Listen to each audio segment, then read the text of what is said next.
పేరు పెట్టి లాజరును పిలిచాడు, సమాధి నుంచి బయటికి నడిపించాడు. ఆయన మాటలో ఒక శక్తి ఉంది. ఆ పిలుపు లాజరును లేపింది.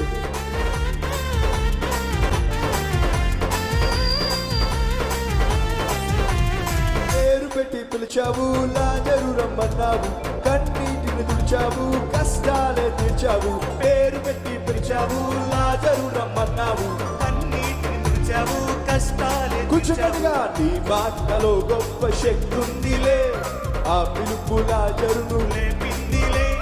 నీ మాటలో గొప్ప శక్తి ఉందిలే, ఆ పిలుపు లాజరును లేపిందిలే.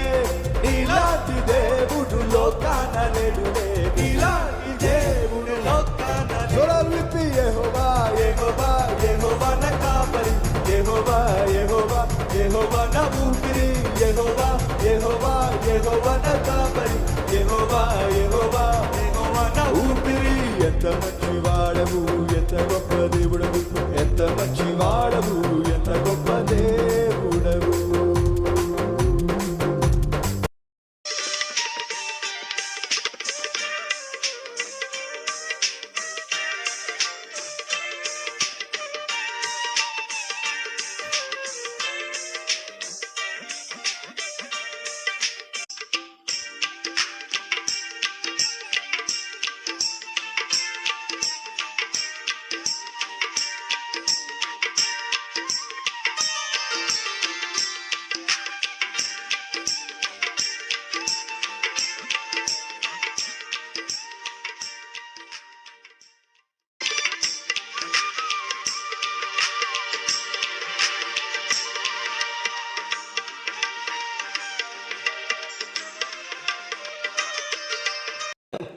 పాత్ర అనగా నువ్వు నేను ఈ భూమి మీద కడగబడినటువంటి జీవితం జీవించాలి, అనగా నీతిగా జీవించాలి.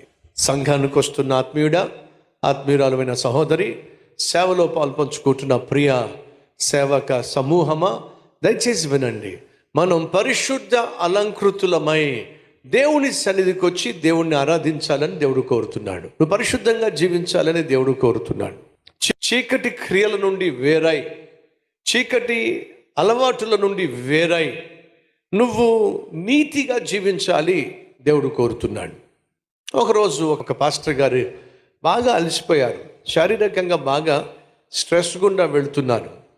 తనకు ఒక డాక్టర్ గారు ఫ్రెండ్ ఉన్నాడు.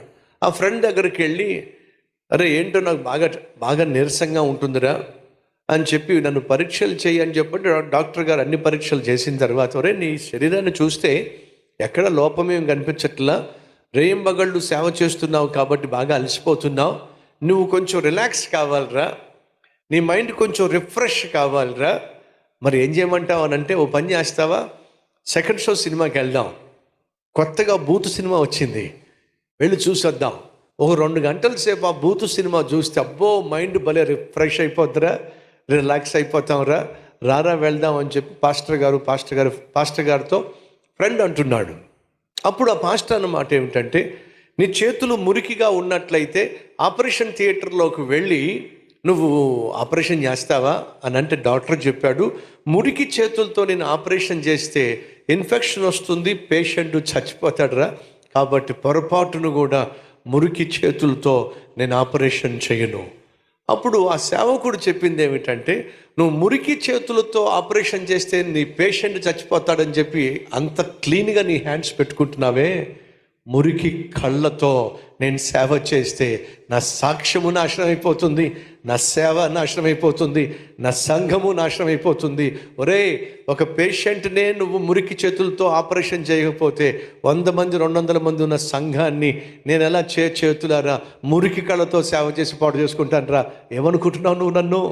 అద్భుతమైన మాట. సహోదరి సహోదరుడా, నువ్వు నీతిగా జీవిస్తేనే నీ సాక్ష్యము మలినం అంటకుండా ఉంటుంది, నీ కుటుంబము కాపాడబడుతుంది. భర్తగా భార్యగా నువ్వు నీతిగా జీవించకుండా నీ కుటుంబం భద్రంగా ఉండటం సాధ్యం కాదు. నీ బిడ్డలు నీతిగా యథార్థంగా జీవించడం సాధ్యం కాదు. బైబిల్ సెలవిస్తూ ఉంది, తండ్రి ఏమి చేయుట కుమారుడు చూచునో కుమారుడు కూడా అంతే చేస్తాడు. ఇంకొక మాట చెప్పమంటారా? చెట్టు దాని పండును బట్టి తెలుస్తుంది. ఒప్పుకుంటారా? ఇది మామిడి చెట్ట, సీతాఫలమా, లేకపోతే జాన్ చెట్ట, ఎలా తెలుస్తుంది? సాధారణంగా మనకి ఆ ఫలాన్ని బట్టే మనకు తెలుస్తుంది. సహోదరి సహోదరులు, నీ బిడ్డలను బట్టే నువ్వేమిటో తెలుస్తుంది. తమ్ముళ్ళు చెల్లెలు అర్థమవుతుందా? అమ్మ నాన్నను అవమానపరచాలనుకుంటున్నారా? అడ్డమైన పనులు చేయండి. అమ్మ నాన్నను పరుల ఎదుట సొసైటీలో తల వంపులు తీసుకురావాలనుకుంటున్నారా? చదువులో విఫలమైపోండి, చదువులో ఫెయిల్ అయిపోండి. లేదా అమ్మ నాన్నకు గర్వకారణంగా జీవించాలని అనుకుంటున్నారా? బంధువుల మధ్య అమ్మ నాన్న తల ఎత్తుకుని తిరగాలనుకుంటున్నారా? అయితే మీరు విజయము సాధించండి. అప్పుడేగా అమ్మ నాన్న నిన్ను గురించి గర్వించేది.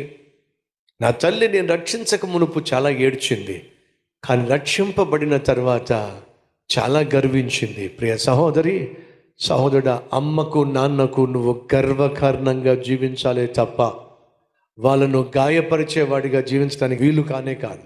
ఆ సేవకుడు అంటున్నాడు, నీతి మాలిన వాటిని చూస్తూ నీతియుక్తమైన సేవ ఎలా చేయగలరు? అర్థమవుతుందా? నువ్వు నేను దేవుని బిడ్డలుగా ఎక్కడ నివసిస్తున్నా కానీ నీతిగానే జీవించాలి, నిజాయితీగానే జీవించాలి.